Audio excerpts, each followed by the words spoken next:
बिस्मिल्लाहिर्रहमानिर्रहीम। आज हम बफलो चिकन विंग्स बनाएंगे। यूएस में ये बहुत फेमस हैं। कोई भी गेम्स हो, सुपर बॉल या कोई भी बड़ा इवेंट हो तो ये ज़रूर बनाई जाती हैं। इसके लिए जो चीज़ें हमें चाहिए वो नोट कर लें। मैंने 8 to 10 चिकन विंग्स ले ली हैं। Buffalo wing sauce 3/4 cup. आप अपने टेस्ट के अकॉर्डिंग कम या ज़्यादा कर सकते हैं। अगर ये अवेलेबल नहीं है तो आप घर पर बहुत आसानी से बना सकते हैं। इसका लिंक मैं डिस्क्रिप्शन बॉक्स में दे देती हूँ। 2 टेबलस्पून सिरका, 1 टीस्पून नमक, 1 टीस्पून पिसी हुई सुर्ख मिर्च, 1 टीस्पून पिसी हुई काली मिर्च, 1 teaspoon level garlic powder, 1/4 cup cornflour और हाफ कप रेगुलर आटा या मैदा। चिकन विंग्स को इस तरह से आप 3 पीसेस में कर लें। इसकी टिप, ड्रम स्टिक और फ्लैट पार्ट अलग अलग कर दें। टिप्स को आप चिकन ब्रॉथ बनाने के लिए यूज कर सकते हैं। अगर आपको पसंद है तो बेशक आप साथ ही रहने दें।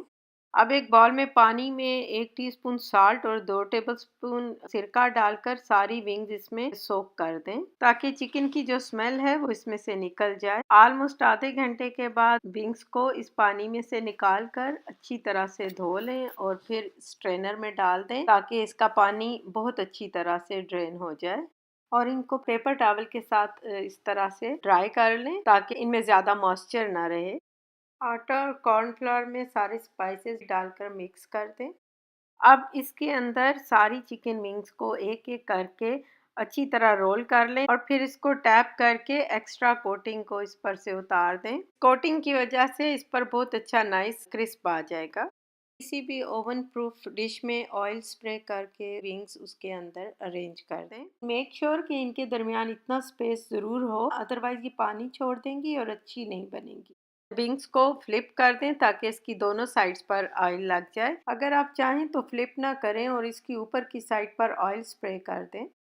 ओवन को बेक सेटिंग पर 490 पर प्रीहीट कर लिया। अब ट्रे को सबसे जो नीचे वाला रैक है उस पर रख दें। ऑलमोस्ट 20 मिनट के बाद ये निकाले हैं विंग्स तो एक साइड इनकी ब्राउन हो चुकी है। अब इनको फ्लिप कर लें और ट्रे को दोबारा 10 to 12 मिनट के लिए ओवन में रख दें।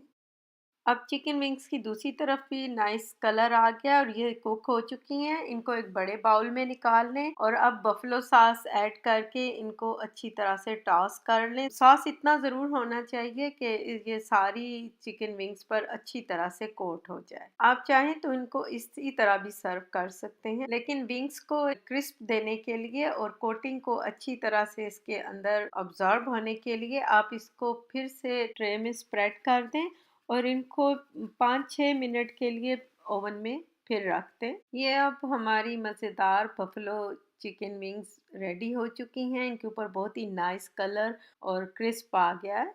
अब इसको हम सर्विंग प्लेट में डाल लेते हैं। ये बहुत इजीली बन जाती हैं। आप भी अपनी अपकमिंग पार्टी के लिए ये बनाएं। एक डिफरेंट फ्लेवर के साथ बहुत ही डिलीशियस बनते हैं। इंशाल्लाह सब बहुत पसंद करेंगे।